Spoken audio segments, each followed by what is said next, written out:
Greetings, friends. My name is Pavel Stelmach, and now we'll unveil the top news of recent days. A month ago, one of the biggest terrorist attacks happened in Russia, in Krakow City Hall. In a month, it was possible to find all the performers and involved persons, find out where they got money, weapons, how they prepared, what was the plan of the future.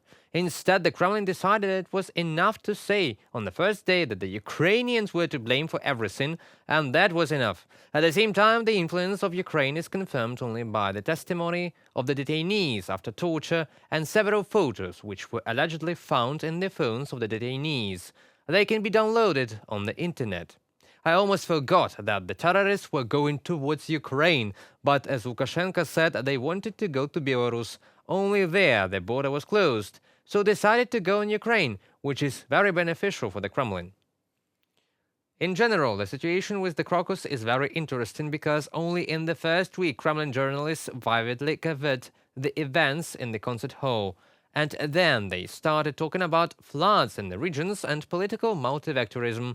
Did you believe it? Of course, no one talked about what is important for people. They talked about Zhirinovsky, about how important it is to destroy Ukrainian Kharkiv, how successfully the Russian command is fighting. No one really says that Russia loses 1,000 soldiers and dozens of equipment every day, as well as strategic bombers over the horizon, radar stations, radar planes, ships in the Black Sea, air defense systems and planes on the airfields.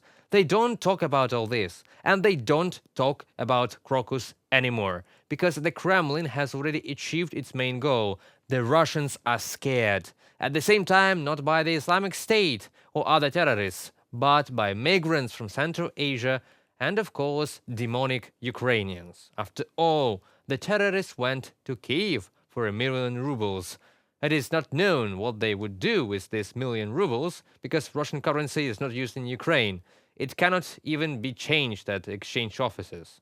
But what raises the question is the weapon with which people were attacked. According to the results of an investigation conducted by the publication Important Stories, it were the new machine guns of the Russian armed forces and assault guns AK-12. It was launched into mass production only in 2018 and was then approved for armament of the Russian army. Only Russian special forces and mercenaries of some private military companies managed to obtain such samples. Yes, there is a possibility that the terrorists obtained the weapons on the black market, but no one excludes the human factor, the possibility of a perpetrator fails. After all, Russian special services knew how to carry out terrorist attacks, and perhaps that is why the investigation is going so slowly, so as not to find the Kremlin organizers. British intelligence officers conducted an analysis of the situation around Chasiv Yar. Earlier, the commander-in-chief of Ukraine, Alexander Syrsky, stated that the Russian troops were tasked with capturing Chasiv Yar by May the 9th, Russia's celebration of the Victory Day. After capturing Chasiv Yar, the next step will be Kramatorsk. Currently, Russian planes are dropping from 20 to 30 munitions per day on the eastern Ukrainian city. It was thanks to the FABs, or glide bombs, that Russia was able to capture Avdiivka. Heavy guided bombs simply destroy all dugouts and fortifications at the point of impact, and that is why Ukraine now needs more air defense systems to fight Russian bombers. After all, it will be difficult to capture Chasiv Yar without aviation. The city is heavily fortified and situated on the high ground, and Russians' ground forces have been slow to advance in the area.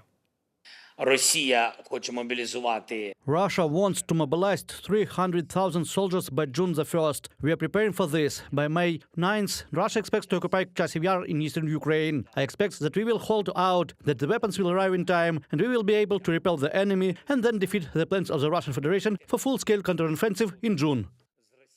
And you know, Russia will put even more pressure now after the US House of Representatives passed a decision on allocating $61 billion to Ukraine. After all, as soon as military aid from the USA arrives on the battlefield, Ukraine will be able to seize the initiative, and then the scenario of the war can change very radically. Russia is trying to influence all political groups in the European Parliament, including the European Conservatives and Reformists, which includes the former ruling party of Poland. Mateusz Morawiecki, former prime minister of this country and a member of Law and Justice Party, stated this in an interview with UATV. At the end of March, an investigation by the Czech and Polish authorities revealed a pro-Russian influence operation in Europe involving a pro-Russian propaganda network. The Russians are very active in every political group in the European Parliament, Morawiecki said, adding that he was not surprised by the latest exposure of the pro-Russian influence network. The Law and Justice Party and its European political family, the ECR, are also not at risk, he admitted. I am sure the Russians are infiltrating the ECR as well, or there are attempts to infiltrate. And I wouldn't be surprised to learn that there is one or another member who is working with the Russians, because they are extremely effective at recruiting people, he said. I am not surprised that the Russians infiltrate the far-right ID group. On the contrary, I am absolutely sure that they are trying to infiltrate the European People's Party and the Socialists, added Morawiecki. Although no official charges have yet been brought, the media reported, citing Czech intelligence sources, that German Alternative for Germany Party MP Petr Bystroň had received 25,000 euros from a Russian propaganda network. Alternative for Germany is part of the European political group Identity and Democracy, ID, which Morawiecki hopes to work with after the European Parliament elections in June.